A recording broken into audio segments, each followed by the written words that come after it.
Bonjour. Bonjour Ibrahim, Alors, bonjour à tous nos auditeurs. Le gouvernement envisage l'installation de caméras de surveillance dans les collèges et les lycées. La mesure a été annoncée en Conseil des ministres cette semaine, ce pour mieux lutter contre les violences, les vols, les rackets en milieu scolaire. Alors pour les enseignants que nous avons rencontrés, c'est un oui mais. Les élèves interrogés sont pour, à condition que l'on n'empiète pas trop sur leur vie privée. Alors vous en pensez quoi, vous, à la Fédération des parents d'élèves ? Alors tout d'abord, je souhaite féliciter l'initiative du gouvernement et de l'État que de financer des vidéos de caméras, des caméras de surveillance dans les établissements. Alors ça va concerner à peu près donc 3 lycées et 7 collèges. Alors il faut savoir qu'en fait, par exemple, le lycée hôtelier a déjà des vidéos, des caméras de surveillance. Alors c'est une bonne chose parce que ça va évidemment permettre de lutter contre les phénomènes de délinquance, des violences que l'on a pu constater dernièrement, ou tout simplement des dégradations de murs qui ont pu être faites par des enfants, des élèves. Aujourd'hui, la situation est telle que c'est vrai qu'on se retrouve avec des dégradations qui ne sont plus dans la mesure du possible et tolérables. Ça permettrait de mettre un coup d'arrêt ? Ça va participer en tous les cas à contrôler ces phénomènes de délinquance et de violence que l'on peut constater aujourd'hui dans des établissements. Alors vous dites quoi ? Oui, mais comme certains élèves, certains professeurs ? Alors, il faut faire attention, effectivement. Aujourd'hui, la mise en place de caméras de surveillance dans des établissements publics tombe sous un certain nombre de règles, notamment de la CNIL, la Commission nationale de l'informatique et des libertés. Il faut faire attention à respecter ces règles. Je veux dire par là que les espaces de vie ne doivent pas être sous vidéosurveillance. Lorsqu'on parle d'espaces de vie, on parle des cantines, on parle des préaux, on parle des salles de classe, bien évidemment, mais on parle des foyers également. Donc, ce sont les lieux de vie des établissements scolaires, et parce qu'on risque en fait tout simplement de porter atteinte à la liberté à la fois des élèves, mais également des enseignants. Ce sont uniquement quoi alors, les lieux de passage, comme on dit, qui seraient filmés ? Alors, en fait, la CNIL autorise effectivement la mise en place de caméras de surveillance à l'extérieur des établissements. Là, il n'y a pas de souci. Sinon, à l'entrée et à la sortie des établissements et dans les lieux de passage. Alors, ça peut être des couloirs, ça peut être dans les escaliers. Dans les escaliers, d'accord. Vous, en tous les cas, c'est un souhait très fort que l'on mette ça en place très rapidement. C'est une bonne chose. Effectivement, il faut que l'on puisse avoir que les vies scolaires puissent contrôler ce qui se passe et que l'on puisse identifier et éventuellement par le biais de ces caméras ce qui se fait dans les couloirs, les dégradations qui peuvent être commises, les actes de violence qui peuvent se faire entre les élèves. Donc ça va permettre d'avoir un regard plus précis, bien évidemment. Mais après, voilà, il faut faire attention à ne pas dépasser, parce qu'en fait, il faut savoir qu'en 2011, la CNIL a été saisie suite à des plaintes qui ont été déposées par des élèves et des enseignants. Et les établissements qui avaient mis en place en fait une télésurveillance pendant 24 heures, eh bien, ont été mis en demeure et ont dû revoir en fait leur dispositif de vidéosurveillance. Vous, comment est-ce que l'on réagit ? Vous avez sondé un peu, vous avez pris la température auprès, par exemple, de certains enseignants. Qu'est-ce qu'on vous répond ? Oh, alors c'est tout récent. Hein. Nous avons appris comme vous la nouvelle il y a 2 jours. Donc aujourd'hui, ça va devoir se faire. Vous savez, en France, la CNIL incite les chefs d'établissement à mettre en place des chartes d'utilisation, de la vidéosurveillance. Pourquoi ? Parce que ça va permettre d'associer l'ensemble des acteurs de la communauté éducative.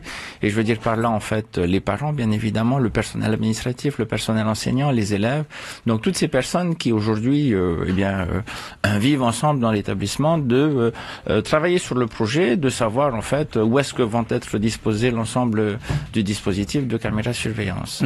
Est-ce que la crainte de certains, ce n'est pas que l'on utilise finalement, que l'on détourne un peu, l'utilisation de ces images et qu'elles puissent servir à autre chose ? Déjà, de toute manière, l'ensemble de ces images ne pourront être gardées plus d'1 mois. Puis alors après, s'il y a un incident, normalement, la vérification des images se fait dans les 24 heures qui suivent. Donc il y a évidemment un contrôle bien précis qui devra se faire sur l'utilisation de ces images.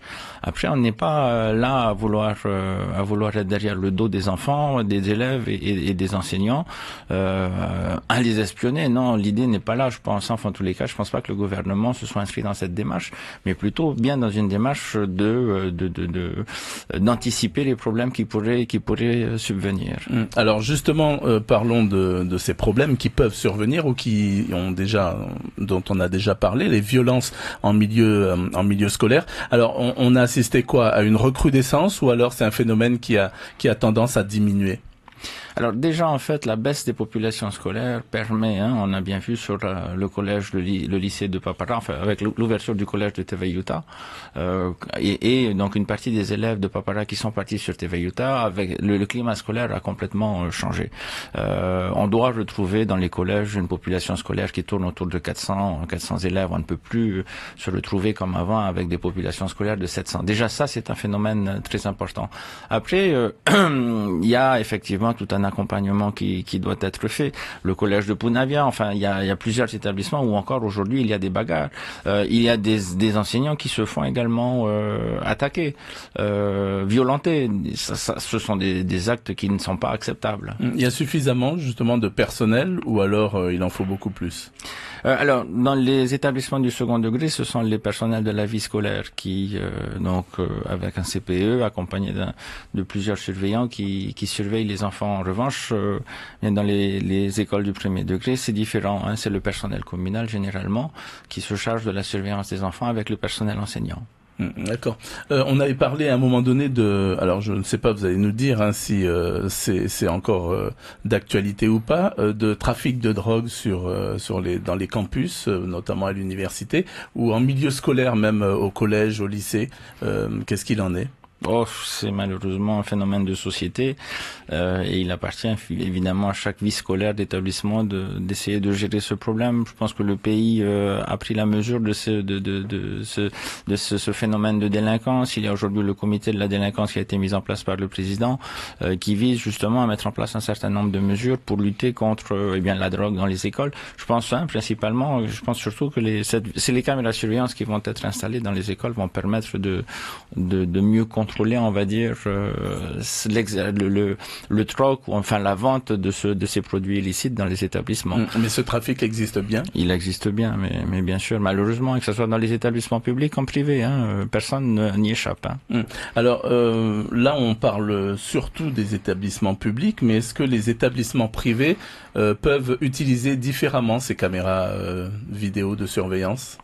Alors, je préfère ne pas parler à la place des représentants du privé, mais il va de soi que ce qui semble être logique, on va dire, ce qui est proposé dans le privé doit pouvoir être proposé également ce qui est proposé dans le public doit pouvoir être adapté dans les établissements du privé également.